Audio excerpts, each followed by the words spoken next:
Assalamualaikum warahmatullahi wabarakatuh. Bertemu lagi dengan saya Ahmad Guna Saputra.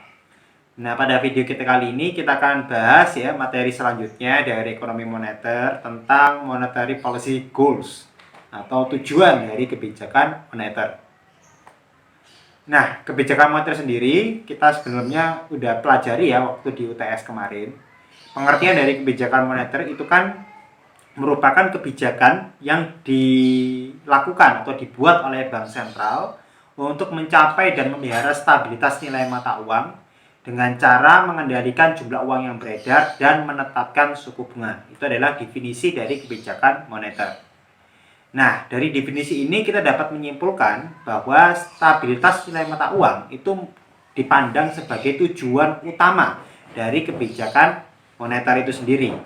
Namun, selain memelihara stabilitas nilai mata uang, kebijakan moneter juga memiliki tujuan-tujuan yang lain. Di sini ada 6 tujuan lain dari kebijakan moneter. Yang pertama adalah untuk menjaga stabilitas ekonomi. Stabilitas ekonomi sendiri itu akan tercapai apabila keadaan perekonomian itu berjalan sesuai harapan, terkendali, dan berkesinambungan. Artinya, pertumbuhan jumlah uang yang beredar itu harus seimbang dengan pertumbuhan jumlah barang atau jasa. Ketika dia seimbang, maka stabilitas ekonomi dapat terjadi. Nah, di sini fungsi dari kebijakan moneter adalah untuk mengatur pertumbuhan dari jumlah uang yang beredar itu sendiri.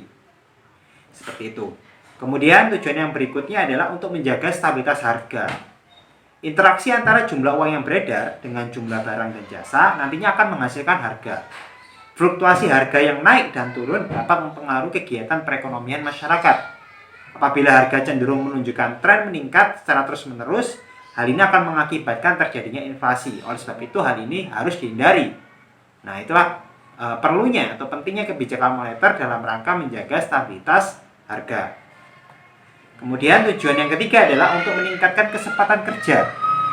Jika jumlah uang yang beredar itu seimbang dengan jumlah barang atau jasa, maka hal ini akan mengakibatkan perekonomian menjadi stabil. Dan ketika perekonomian stabil, hal ini akan menarik minat investor untuk menanamkan modalnya di negara tersebut.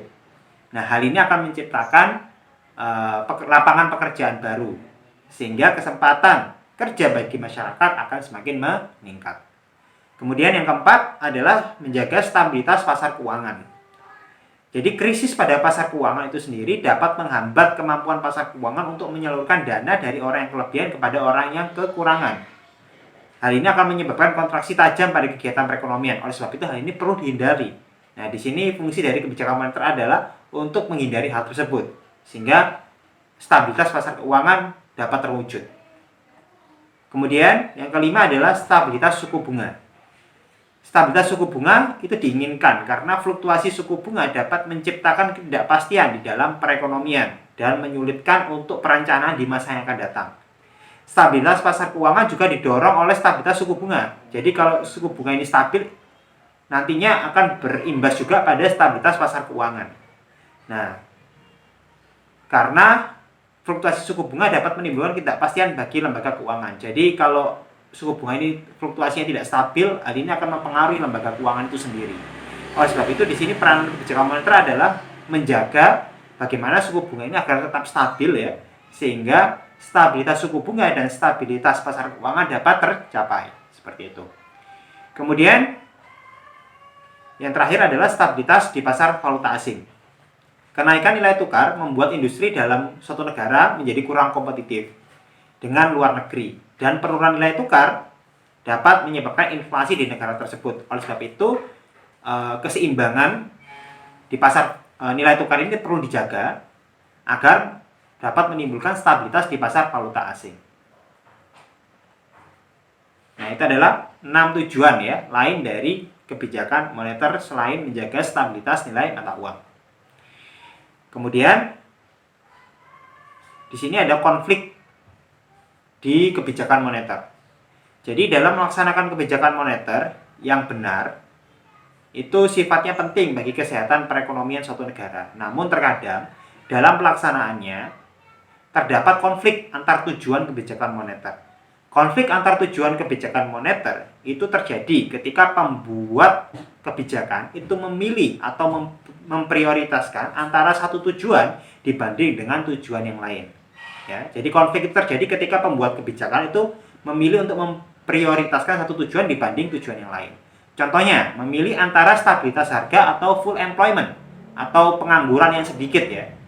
Full employment itu pengangguran sedikit atau kesempatan kerja yang banyak. Jadi memilih antara salah satu itu. Ketika kebijakan moneter yang terlalu ekspansioner di sini maksudnya adalah uang yang beredar itu digelontorkan dalam jumlah yang banyak. Hal ini akan mengakibatkan pengangguran berkurang. Karena apa? Karena uang yang beredar banyak, masyarakat bisa membuat membuat usaha sehingga di sini pengangguran akan terserap, ya. Sehingga pengangguran berkurang. Namun efeknya adalah inflasi terjadi. Karena apa? Karena jumlah uang yang beredar bertambah banyak. Ya, inflasi terjadi dan menurunkan efisiensi serta menghambat pertumbuhan ekonomi.